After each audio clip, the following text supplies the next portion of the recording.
लो guys, सो जैसा कि हमने लास्ट एपिसोड में देखा था कि चैन शेंग फेंग के लीडर आ चुके थे फिलहाल तीनों ही मेजर सेक्ट्स के ऊपर अटैक करने के लिए। लेकिन यहाँ पे तीनों ही मेजर सेक्ट्स के लोग काफ़ी ज़्यादा पावरफुल थे एंड इन डिसाइबल्स का मुकाबला करना फिलहाल चैन शेंग फेंग के लीडर के लिए बहुत ही ज़्यादा मुश्किल भी हो गया था।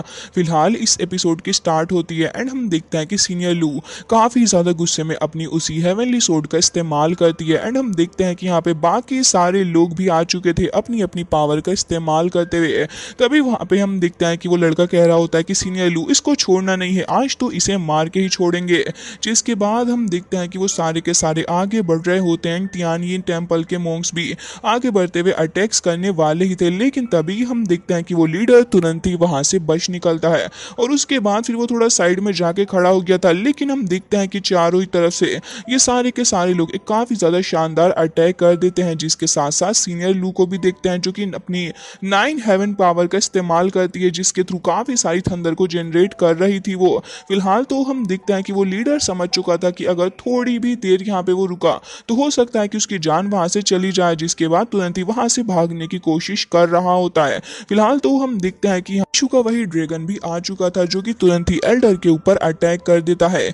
लेकिन हम देखते हैं कि वो वहां पे कैसे भी करके उससे बच के निकलने की कोशिश कर रहा था। पीछे से सीनियर लू वो भी आ जाती है और ऑलमोस्ट आके उसके ऊपर अटैक करने वाली थी, जिसके बाद हम देखते हैं कि वो फाइनली जाके अपनी थंडर पावर को रिलीज करती है एंड ये थंडर इतनी ज्यादा स्ट्रॉन्ग थी कि यहाँ पे उस लीडर की हालत खराब हो चुकी थी, बल्कि सारे के सारे लोग तो साइड में ही जाके खड़े हो जाते हैं, क्योंकि उन सभी को पता था कि अगर वो इस थंडर के बीच में आएंगे तो फिर उन सब की भी मौत हो सकती है, जिसकी वजह से वो काफी ज्यादा डरे हुए थे। लेकिन यहाँ पे उस लीडर को देखते हैं जो कि फिलहाल हार मानने का नाम नहीं ले रहा था। इतनी ज्यादा खतरनाक सिचुएशन में भी वो तुरंत ही अपने केन को निकाल लेता है, जिसका सहारा लेते हुए वो अब तक इन सभी को पीछे करने की कोशिश कर रहा था। एक बार फिर से टोकन निकालते हुए वो उसके अंदर अब काफी ज्यादा गुस्से के साथ भी अपने ब्लड को मर्ज करने लग जाता है, जिसकी वजह से हम देखते हैं कि जैसे ही वो टोकन उसके ब्लड के कांटेक्ट में आता है, यहाँ पे उस टोकन के अंदर से काफी ज्यादा बड़ी सी फॉर्मेशन एक्टिवेट होने लग गई थी, जिसकी थंडर इतनी ज्यादा थी कि यहाँ पे नीचे मौजूद वॉरियर्स वो तो बहुत ही ज्यादा घबरा जाते हैं। बल्कि यहाँ पे मिस लू जो कि एक बार फिर से अटैक करने वाली थी अपनी 9 हेवन थंडर पावर का इस्तेमाल करते हुए उस फॉर्मेशन के ऊपर, जिसकी वजह से हम देखते हैं कि एल्डर भी अपनी पूरी ताकत लगा के कोशिश कर रहा होता है कि कैसे तो करके लू को पीछे हटा सके। लेकिन यहाँ पे उसकी 9 हेवन की पावर ही काफी ज्यादा स्ट्रॉन्ग थी, जिसकी वजह से उस लीडर की जो फॉर्मेशन थी वो पूरे तरीके से ब्रेक हो जाती है। इवन सीनियर लू ही यहाँ पे भारी पड़ रही होती है, जिसकी वजह से यहाँ पे वो पूरे तरीके से हार मानने के लिए तैयार हो चुका था। लेकिन फिर भी उसका ईगो तो उसे ऐसा करने के लिए अलाउ नहीं कर रहा होता। अभी भी वो उसी फॉर्मेशन का इस्तेमाल कर रहा होता है खुद को प्रोटेक्ट करने के लिए, और यहाँ पर भी उसे यही लग रहा था कि एक बार खुद से वो खुद को बचा सकता है, लेकिन ऐसा कर नहीं पाता। बल्कि हम देखते हैं कि जब दोनों ही पावर्स आपस में टकराती हैं तो अच्छा खासा एनर्जी क्लैश हमें देखने को मिलता है पूरे ही फॉरेस्ट के अंदर। बल्कि ये पावर इतनी ज्यादा थी कि सीनियर लू को भी देखते हैं जो कि काफी ज्यादा दूर जाके रुकती है, जिसके बाद वो काफी ज्यादा गुस्से से देख रही थी। बल्कि उसे इस मोमेंट पे यही लग रहा होता है कि अब तो उस लीडर की हालत खराब हो चुकी होगी और ऑलमोस्ट वो डेड हो चुका होगा। जिसके बाद ये सारे के सारे लोग आगे बढ़ते हैं चेक करने के लिए कि आखिर इस चैन शेंग फेंग के लीडर के साथ में क्या हुआ है। बट हम देखते हैं कि यहाँ पे उस लीडर को तो कुछ नहीं हुआ था, बल्कि उसकी हालत हालांकि काफी ज्यादा खराब हो चुकी थी। बट उसे देख के लग रहा था कि वो बहुत ही ज्यादा गुस्से में आ चुका है, वो भी इन सभी की वजह से। इसके बाद वो इतने ज्यादा गुस्से में उन सभी को डायलॉग मार रहा होता है और कह रहा था कि जो तुमने मेरे साथ किया है याद रखना, इसका 100 गुना ज्यादा अगर मैंने तुमसे वापस ना चुकाया तो फिर मेरा नाम बदल देना मैं तुमसे सारी चीजों का बदला लूंगा। जिसके बाद हम देखते हैं कि वो तुरंत ही वहां से गायब हो गया था। अब यहाँ काफी सारे लोग वापस से जमा हो चुके थे एंड हम देखते हैं कि यहाँ पे फेंगशान वैली का बंदा वो भी कह रहा होता है कि ब्रदर मुझे लग रहा है कि अब हम लोग बहुत ही बड़े खतरे के अंदर फंसने वाले हैं, क्योंकि वो लीडर बहुत ही ज्यादा गुस्से में जा चुका है। यहाँ से हमें खुद को प्रोटेक्ट करने के लिए कुछ ना कुछ रास्ता निकालना होगा। उसके बाद हम देखते हैं कि वो भी उसकी बात से एग्री करता है। बल्कि यहाँ पे सीनियर लू भी आ चुकी थी जो कि कह रही होती है कि भले ही आज हमने चैन शेंग फेंग के लीडर को बहुत ही बुरे तरीके से हराया हो, लेकिन मेरा मानना तो यह है कि वो जल्द से जल्द वापस आएगा अपने लोगों को लेके एंड हमारे ऊपर अटैक करने की भी कोशिश करेगा। तभी तियानयिन टेम्पल के मोंक उसे कहते हैं कि तुम फिक्र मत करो, हम तुम्हारे साथ हैं। जिसके बाद हम अपने घोस्ट किंग को देखते हैं जो कि फिलहाल खड़ा हुआ सारी की सारी चीजें देख रहा होता है और उसके बाद एक डमी टशन में वहां से चला जाता है वो। तभी हम देखते हैं कि यहाँ पे चैन शेंग फेंग के जितने भी लोग थे वो सारे के सारे एक जगह पे आके बैठ जाते हैं क्योंकि उन सभी की हालत खराब हो चुकी थी, बल्कि उनमें से जितने भी वॉरियर्स होते हैं उन्हें देख के ये नहीं लग रहा था कि एक बार फिर से फाइट करने की हालत में है। तभी वहां के जनरल को भी देखते हैं जो कि बहुत ही ज्यादा परेशान था और अपने लीडर का इंतजार कर रहा होता है और कह रहा था कि आखिर वो ठीक तो होंगे ना जाने कहाँ फंस चुके होंगे क्योंकि सारे के सारे लोग तो यहाँ पे वापस आ चुके हैं। एंड तभी हम देखते हैं कि वहाँ पे उस एल्डर की एंट्री हो जाती है जिसके मुंह से काफी सारा ब्लड आ रहा था। उसे देख के लग रहा होता है कि ये तो भाई साहब मरते मरते ही बचा है। तभी हम देखते हैं कि अपने लीडर को इतनी बुरी हालत में देखने के बाद ये सारे ही लोग बहुत ही ज्यादा परेशान हो चुके होते हैं। जबकि यहाँ पे जनरल कह रहा था कि होल मास्टर आप ठीक तो हैं, जरा हमें बताइए कि आपने ये हालत कैसे कर ली है अपनी। जिसके बाद वो सारे के सारे लोग अपने दुखों को तो भूल ही चुके थे और अपने मास्टर के पास में आ रहे होते हैं ये जानने के लिए कि आखिर मास्टर का ये हाल किसने किया है ताकि वो एक बार फिर से उसके पास जाके उसका हाल बुरा कर सकें। लेकिन तभी उस लीडर को तो पता था कि ये लोग लड़ने की हालत में तो बिल्कुल भी नहीं है, बल्कि फिलहाल इन्हें सबसे ज्यादा हीलिंग की जरूरत है। जिसके बाद हम देखते हैं कि यहाँ पे वो लीडर कह रहा होता है कि छोड़ो इन सभी बातों को, जहां तक मुझे लगता है कि ये जो कुछ भी हुआ है वो मेरी गलती की वजह से हुआ है। मैं तुम सभी से कहना चाहूंगा कि मुझे ज्यादा कुछ नहीं हुआ, बल्कि मैंने उस टोकन के साथ में अपने ब्लड को मर्ज कर दिया था जिसकी वजह से मुझे थोड़ी बहुत इंटरनल इंजरीज आई, तो तुम सभी जाके आराम कर लो, मुझे कुछ नहीं हुआ है। जिसके बाद हम देखते हैं कि वो जनरल सभी से कह देता है कि तुम सारे के सारे यहाँ से जा सकते हो और जाके थोड़ा रेस्ट कर लो क्योंकि मुझे लगता है कि लीडर अब जब कह रहे हैं कि वो ठीक है तो फिर वो ठीक ही होंगे। जिसके बाद सारे के सारे लोग उस जनरल की बातों को मान लेते हैं और फिर तुरंत ही वहां से चले गए थे रेस्ट करने के लिए। इसके बाद हम देखते हैं कि लीडर की भी हालत खराब हो चुकी थी, बल्कि वो तो अपने पैरों पे खड़ा ही नहीं हो पा रहा होता। जिसके बाद जनरल ही उसे साइड में लेके जा रहा होता है, लेकिन यहाँ पे वो उसे अपने पास में बैठा लेता है और फिर उससे कह रहा था कि देखो मेरी बात सुनो, इन सारे के सारे लोगों को कहो कि जल्द से जल्दी खुद को ठीक कर लें क्योंकि मुझे लगता है कि हमारा डाउनफॉल स्टार्ट होने वाला है। इससे पहले कि वो सारे के सारे लोग यहाँ पे आए हमें उन सबसे पहले इनर लेक के अंदर जाना होगा ताकि उस रेयर तरीके के ट्रीजर को हासिल कर सके। मैं किसी भी हालत में नहीं चाहता कि उस ट्रीजर को गवाया जाए और उसी की वजह से मैंने खुद की यह हालत भी कर ली है। जिसके बाद जनरल थोड़ा देख रहा होता है अपने सारे ही लोगों को, जिसे देख के वो समझ चुका था कि ये लोग तो ढंग से खड़े होने की हालत में भी नहीं है, ना जाने कैसे जाके ये फाइट करेंगे। तो लीडर कह रहा होता है कि मुझे इस बारे में कुछ भी नहीं सुनना है, जैसा मैंने तुमसे कहा है वैसा चुपचाप कर लो जाके, एंड मुझे इस बात से कुछ भी लेना देना नहीं। तुम लोगों के साथ में जो भी हो मुझे बस अब वो ट्रीजर चाहिए किसी भी हालत में, समझे तुम। जिसके बाद यहाँ पे वो ये भी कह रहा होता है कि उन लोगों ने मेरी हालत बहुत ही ज्यादा बुरी कर दी, उस स्पेल को पूरा करने के चक्कर में ही मेरे साथ ये सब कुछ हुआ है। बट अफसोस इस बात का है कि उस सब के बावजूद भी मैं उन्हें हरा नहीं पाया क्योंकि वो सारे के सारे इकट्ठे हो चुके हैं और उनकी कल्टीवेशन का मुकाबला करना मेरे अकेले के बस की बात नहीं थी, जिसकी वजह से मुझे इतना ज़्यादा डैमेज हो चुका है। जिसके बाद हम देखते हैं कि अभी भी उसकी हालत खराब हो रही थी और मुंह से ब्लड आ रहा था, तो जनरल उसे संभालने लग जाता है। तो वो कहने लग गया था कि मेरी मेरी फिक्र करने की कोई भी ज़रूरत नहीं है, बल्कि मैं तुम्हें यही सलाह दूंगा कि वो तीनों मेजर सेक्ट्स एक साथ हो चुके हैं और वो अब तो डार्कनेस के अंदर भी जाएंगे उस ट्रीजर को ढूंढने के लिए। हालांकि हम तो ऐसा ना ही कर पाए और हम तो इसमें नाकामयाब हो चुके हैं, लेकिन मैं तुमसे यही कहूँगा कि जो भी हो जल्द से जल्द जाओ और उस ट्रीजर को ढूंढो क्योंकि मैं अपना समय बिल्कुल भी बर्बाद नहीं कर सकता उन सारे लोगों के पीछे। चलो जाओ और ऐसा करो। जिसके बाद वो जनरल वो वहां पे नोटिस करता है कि कुछ तो अजीब सा हो रहा है एंड यहाँ पे काफी सारी पावर भी फैल रही है, लेकिन वो कहता है कि ठीक है मुझे लगता है कि आपने जैसा कहा मुझे वैसा करना होगा, लेकिन सबसे पहले मैं जरा चेक करके आता हूँ कि आखिर यहाँ पे मसला क्या है। जिसके बाद वो तुरंत ही थोड़ा आसपास जाके चेक करने लग गया था और वो लीडर वो थोड़ा खुद को हील करने की कोशिश करने लग जाता है क्योंकि उसे काफी सारी सीरियस इंजरी हुई है। जिसके बाद हम देखते हैं कि यहाँ पे सारे के सारे वॉरियर्स भाप लेते हैं कि कोई तो खतरा है जो कि उनकी तरफ आगे बढ़ रहा है। तो हम देखते हैं कि लीडर अब उसी जख्मी हालत में खड़ा हो गया था, बल्कि वो अब वहां पे कह रहा होता है कि कौन है जिसको भी फाइट करनी है मेरे सामने आओ, मैं तुमसे नहीं डरता हूँ। जिसके बाद हम देखते हैं कि यहाँ पे वो सारे के सारे लोग थोड़ा आसपास देखने लग गए थे कि आखिर यहाँ पे है कौन जो कि लीडर को परेशान करने की कोशिश कर रहा है। इवन यहाँ पे अब तो वो जनरल भी नहीं है जो कि लीडर को प्रोटेक्ट कर सके। तो हम देखते हैं कि यहाँ पे उसका कुछ पुराना नेफ्यू आ जाता है जो कि तुरंत ही अपना नाइफ फेंक के इशारा करता है कि वो यहाँ पे आ चुका है और नाइफ देखते ही वो समझ जाते हैं कि कोई और नहीं बल्कि किन वान है, जिसे देखते ही वो गुस्सा हो जाते हैं और कह रहे थे कि तुम यहाँ पे क्या कर रहे हो। तो हम देखते हैं किन वान को, जो कि वहाँ पे अपनी फ्लूट बजा रहा था और कह रहा होता है कि अच्छा तो आपने मुझे पहचान ही लिया।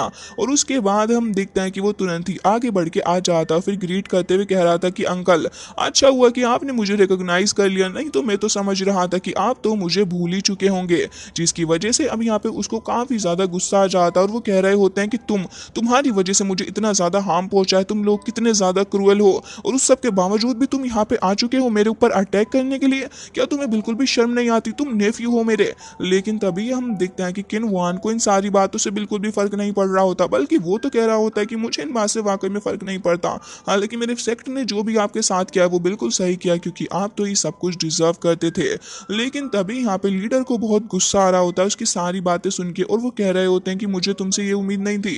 एंड हम देखते हैं कि बाकी सारे लोग भी थोड़ा आसपास देखने लग गए थे। तो हम देखते हैं कि यहाँ पे पिंगर की एंट्री हो जाती है, जो कि तुरंत ही अपने चार्म का इस्तेमाल करने लग गई थी बाकी सारे वॉरियर्स के ऊपर, और वो तुरंत ही आके उनको सिड्यूस करने की भी कोशिश करने लग जाती है, जिसकी वजह से हम देखते हैं कि वो सारे के सारे वॉरियर्स ही थोड़े पगला से जाते हैं, बल्कि उनकी हालत खराब हो चुकी थी पिंगर की ब्यूटी को देखते हुए। लेकिन यहाँ पे ज्यादा कोशिश कर रहे होते हैं खुद को रोकने की, और एक सेकंड के लिए तो वो उसके चार्म के अंदर फंसने ही वाले थे, लेकिन खुद को उसके चार्म से बाहर निकालते हैं और फिर अपने सारे वॉरियर्स को भी उसके चार्म से बाहर निकालते हैं। तभी हम देखते हैं कि पिंगर तो वहां पे आगे बढ़ने लग गई थी और कह रही होती है कि मानना पड़ेगा कि आप तो वाकई में काफी ज्यादा स्ट्रॉन्ग है, मेरे चार्म से बच गए आप। लेकिन मुझे ये बताइए कि इतने लंबे समय तक आप कैसे रहे यहाँ पे? जरा मुझे ये बताइए कि आपको इतना ज्यादा हर्ट किसने किया है? मैं आपके चिल्लाने की आवाजें सुन पा रही थी, हालांकि आपने भी मेरे डिसाइबल्स को मार के कुछ अच्छा नहीं किया था। तो मुझे लगता है कि आप जो वुआन को इस तरीके से ब्लेम कर रहे हैं वो भी गलत है। ऐसे भी ये सब कुछ आप ही का करा धरा है, एंड मैं तो समझती हूँ कि आपके साथ जो भी हुआ बहुत ही ज्यादा अच्छा नहीं। फिलहाल तो मैं पूछना चाहूंगी कि किनवान भी यहाँ पे मौजूद है, तो बताइए कहीं आपको डर तो नहीं लग रहा है हम दोनों से ही? जिसके बाद वो कह रही होती है कि लेडी मिंग वांग भी आपसे काफी वक्त से मिलना चाहती हैं, मुझे लगता है कि आपको वहां पे उनसे मिलने के लिए जाना चाहिए। लेकिन हम देखते हैं कि यहाँ पे कुछ ही देर बाद एंट्री हो जाती है अपने घोस्ट किंग यानी कि शियाओ फेंग की, जो कि बहुत ही ज्यादा गुस्से में लग रहा था। उसके साथ साथ हम देखते हैं कि शियाओ फेंग का ऑरा हर जगह ही फैल रहा होता है, बल्कि मून भी रेड हो चुका था। तभी हम देखते हैं कि यहाँ पे चैन फेंग के लीडर के पास में जो लोग मौजूद थे उनके पीछे ढेर सारा रेड ओरा आने लग जाता है, एंड ये रेड ओरा कहीं और से नहीं बल्कि घोस्ट किंग की उसी स्टिक के अंदर से आ रहा था, जो कि वो हमेशा ही अपने पास में रखता है।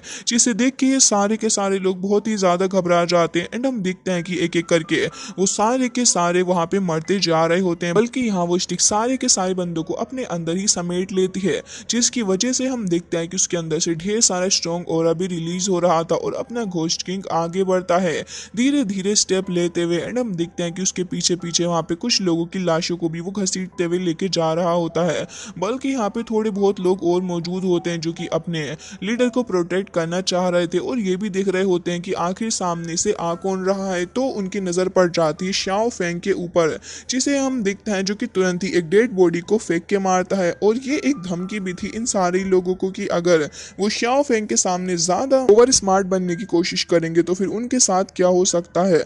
जिसके बाद हम देखते हैं कि उस लीडर को तो बहुत ही ज्यादा गुस्सा आ गया था और वो कह रहा होता है कि अच्छा तो इसका मतलब ये है कि तुम तीनों ही साथ में मौजूद हो, एंड तुम तीनों ने ही पहले से ये डील बना ली थी कि तुम तीनों मिलके आओगे और फिर मेरे ऊपर हमला करोगे। आखिर ये सब कुछ करके तुम्हें क्या हासिल हो जाएगा? लेकिन हम देखते हैं कि वो दोनों तो फिलहाल काफी ज्यादा नॉर्मल होकर खड़े हुए थे, एंड घोस्ट किंग भी कुछ नहीं कह रहा होता। जिसके बाद हम किन वान को देखते हैं जो कि तुरंत ही अपने हाथ में मौजूद अपने उस फैन का इस्तेमाल करने लग जाता है और उसके थ्रू ही वो अपने पॉइजन को रिलीज करने लग गया था। एंड हम देखते हैं कि यहाँ पे जितने भी लोग मौजूद थे वो सारे के सारे उसी खतरनाक फॉर्मेशन के अंदर आ जाते हैं। उसके साथ साथ वो सारे के सारे बहुत ही बुरे तरीके से डर भी चुके थे।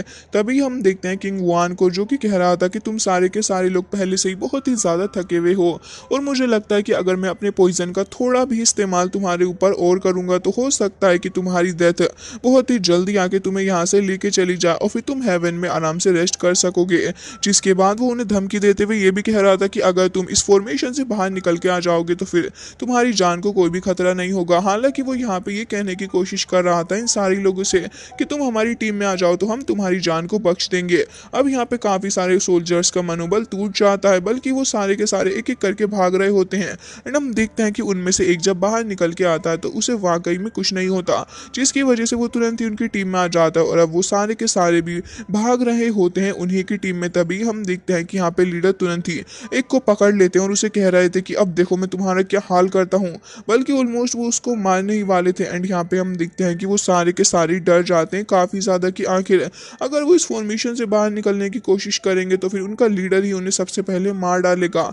लेकिन वो तुरंत ही फिर गुस्से में उसको फेंक भी देते हैं, क्योंकि उन्हें पता था कि ये लोग इतने ज्यादा स्ट्रॉन्ग हैं, अकेले लीडर कुछ कर भी नहीं पाएंगे। जिसकी वजह से हम देखते हैं कि वो लोग अब धीरे धीरे करके वहां से भाग रहे होते हैं, क्योंकि अब वो बिल्कुल भी नहीं रहना चाहते थे इस टीम के अंदर, क्योंकि सभी को अपनी जान बहुत ही ज्यादा प्यारी थी।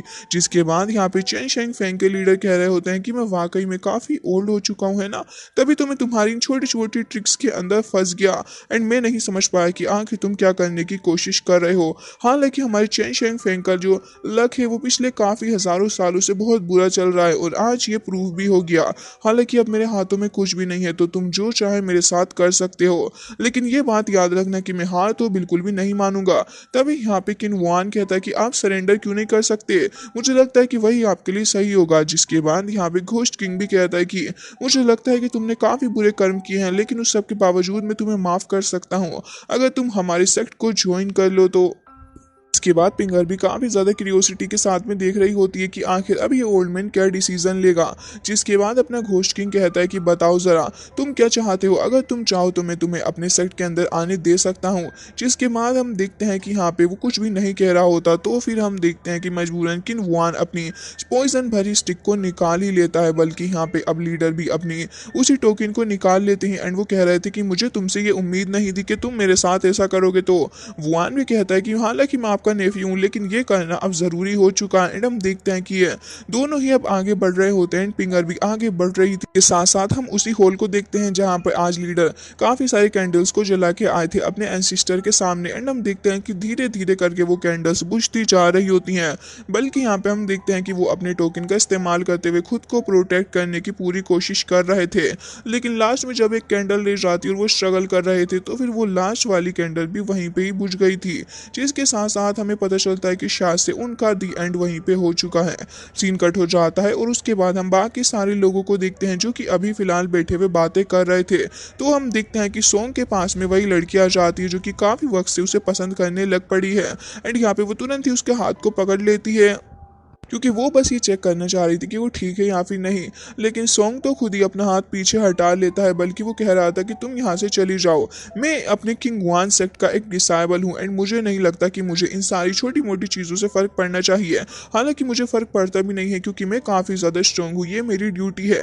भले ही मैं ब्लड से क्यों ना सना हुआ हूँ लेकिन फिर भी मैं आगे बढ़ूंगा, अपने आप को सेक्रीफाइस करूंगा, क्योंकि यही मेरी डेस्टिनी में लिखा है। जिसके बाद हम देखते हैं कि वो गुस्सा होते हुए तुरंत ही वहाँ से चली जाती है एंड सीनियर लू के पास में आके बैठ गई थी और कह रही होती है कि आखिर हमेशा ही मेरे साथ में ऐसा क्यों करता है, आखिर क्यों ये मेरी फीलिंग्स को नहीं समझता। तभी यहाँ पे सीनियर लू उसे कहती है कि तुमने भी तो उसे इतना ज़्यादा परेशान किया है बीते कुछ सालों में, मुझे लगता है कि तुम्हें उसे बहुत अच्छे से ट्रीट करना चाहिए ताकि वो भी तुम्हारी फीलिंग्स को समझे।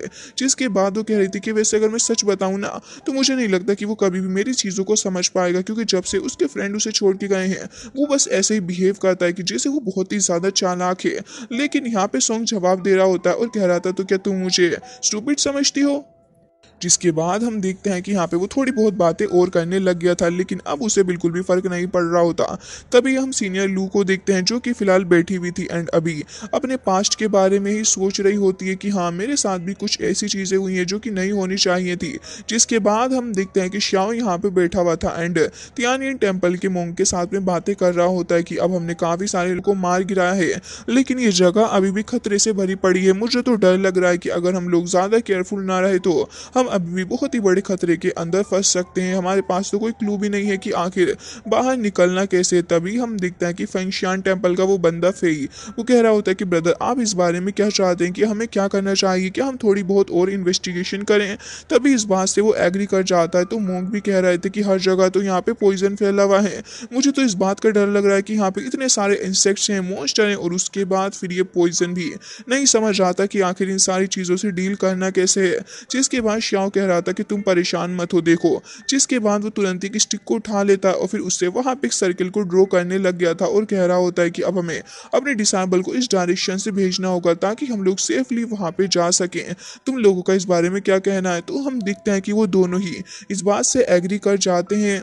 ये सीन कट होता है एंड हम देखते हैं कि ये लोग उसी स्वamp के पास में आ चुके थे जहाँ पे पिंगर भी खड़ी भी थी एंड कह रही होती है कि क्या लगता है ब्रदर, क्या यहाँ पे हमें वो ट्रीजर मिल जाएगा। जिसके बाद हम देखते हैं कि यहाँ पे अपना घोस्ट किंग भी खड़ा हुआ होता है और साथ साथ वान भी वहीं पे मौजूद था। ये सारे के सारे काफ़ी ज़्यादा साइलेंट होते हैं एंड इन्हें देख के नहीं समझ आ रहा था कि आखिर अब नेक्स्ट एक्शन लेने कौन वाला है। तभी हम देखते हैं कि वहाँ पे काफ़ी सारी स्पिरिचुअल लाइटनिंग रिलीज होती है जिसे अपना घोस्ट किंग भी देख रहा था और उसके साथ बाकी सारे लोग भी उसे ही देख रहे होते हैं। तो वान की नज़र उस पर पड़ती है एंड वो कह रहा था कि अब आगे क्या करना है। तो पिंगर कहती है कि ठीक है, मुझे तो यहाँ से निकलना है, तो मैं तो अब यहाँ से जा रही हूँ और बाकी सब कुछ मैं तुम्हारे ऊपर छोड़ती हूँ। जिसके बाद हम देखते हैं कि वान उसे जाते हुए ग्रीट करता है और फिर अब वो घोस्ट किंग से भी कह रहा होता है कि अब आप भी यहाँ से जा सकते हैं। तो हम देखते हैं कि अब ना घोस्ट किंग बिना कोई सवाल किए वहाँ से चला जाता है और पीछे पीछे उसके चमचे भी जा रहे होते हैं। जिसके बाद हम देखते हैं कि घोस्ट किंग तो वहीं उसी स्टोन पे आके बैठ गया था जिस पे वो अक्सर बैठा करता है एंड उसके बाद हम देखते हैं कि उसका बंदा आके उसे बता रहा होता है कि हमने उस स्वamp के बारे में इंफॉर्मेशन निकालने की कोशिश की थी। मंडू गेट के पास में काफी वक्त से लोग आ जा रहे हैं, लेकिन उस सब के बावजूद मेन होल के अंदर से भी एक बंदा वहां पे आया था और कुछ दिनों पहले तो हमने वहां पे 2 लोगों को भी पाया था जो कि उसी स्वamp के पास में आए थे, बट उनकी डेथ हो गई।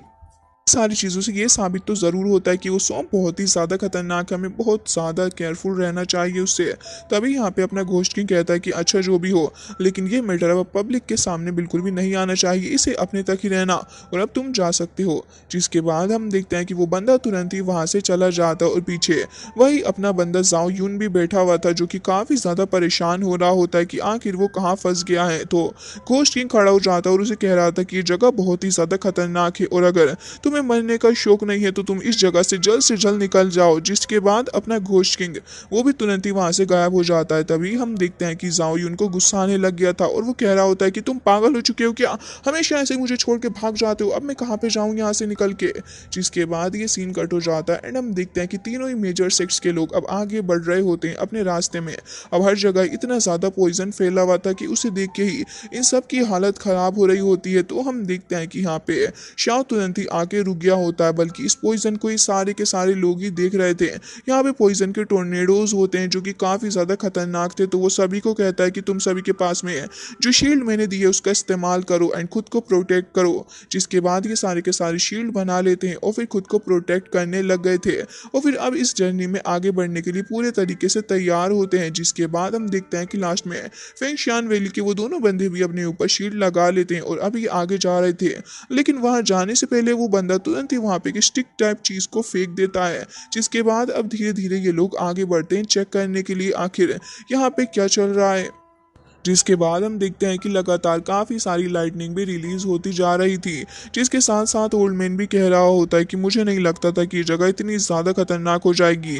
वैसे यहाँ पे ये बाव भी अपीयर हुई थी, लेकिन अब लग रहा है कि सब कुछ बहुत ही ज़्यादा बड़े खतरे में फंस चुका है, बल्कि सब कुछ बहुत ही बुरे हालात में जा रहा है। तो उस लड़की को देखते हैं जो कि कह रही थी कि क्या मेरी सिस्टर पिंगर ठीक होगी। तभी ओल्ड मैन कहता है कि तुम उसके बारे में क्यों परेशान हो रही हो, पहले खुद के बारे में ही सोच लो। तो वो उसे कहती है कि ग्रैंडपा आप ऐसा क्यों करते हैं। जिसके बाद हम देखते हैं कि जाओ यून भी वहीं पे आ जाता है। तो सामने उसको देख के वो काफी ज्यादा एम्बेरस फील कर रहा था, अपना रास्ता तुरंत ही बदल लेता है। तो फिर वो तुरंत ही उसके पास आती हुई कहती है कि ब्रदर आप कहाँ जा रहे हैं। जिसके बाद वो कहती है कि आपने मुझे अम्ब्रेला दिया था ना उस दिन, आपका बहुत बहुत शुक्रिया, ये लो अपना अम्ब्रेला वापस ले लो। जिसके बाद हम देखते हैं कि जाओ यून काफी ज्यादा इनोसेंट फेस बनाते हुए उस अम्ब्रेला को रख लेता है, कहती है कि ब्रदर अपना ध्यान रखिएगा, मैं भी यहाँ से जा रही हूँ। और फिर तुरंत ही अपने ग्रैंडपा के साथ उस जगह से निकल जाती है। तो जाओ यून को देखते हैं जो कि उस अम्ब्रेला को काफ़ी ज़्यादा केयरफुली देख रहा था और उससे देख के ऐसा लग रहा होता है कि जैसे कि उसके मन में अब थोड़ी बहुत ह्यूमंस वाली फीलिंग्स भी आने लगी हैं, जिसकी वजह से वो खुद को समझाता है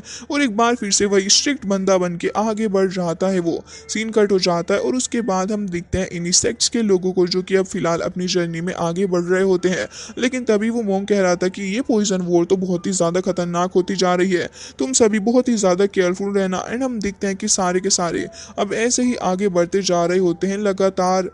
तभी सीनियर लू नोटिस करती है कि यहाँ पे तो इस से भरा हुआ टोर्नेडो है, बल्कि एक नहीं ढेर सारे टोर्नेडोज हैं जिसकी उम्मीद इन लोगों ने नहीं की थी। जिसके बाद तुरंत ही वहाँ से जल्दी जल्दी निकलने की कोशिश कर रहे होते हैं और काफ़ी ज़्यादा स्पीड से ये लोग उस जगह से निकल भी जाते हैं। तो लास्ट में श्याओ कहता है कि केयरफुल रहो एंड अपनी शील्ड को एक्टिवेट करो। जिसके बाद हम देखते हैं कि सारे के सारे उसी के थ्रू अब आगे बढ़ने लग गए थे ताकि इनके रास्ते में ज़्यादा प्रॉब्लम्स ना आए। एंड हम देखते हैं कि ऑलमोस्ट अब उस जगह पे रीच कर ही लेते हैं। श्याओ कहता है कि मुझे लग रहा है कि हम लोग काफ़ी ज़्यादा क्लोज आ चुके हैं और अब तो हमें एक्स्ट्रा केयरफुल रहना होगा। तो स्लू भी इस बात से एग्री करती है और बाकी के सारे लोग भी इस बात से एग्री करते हैं।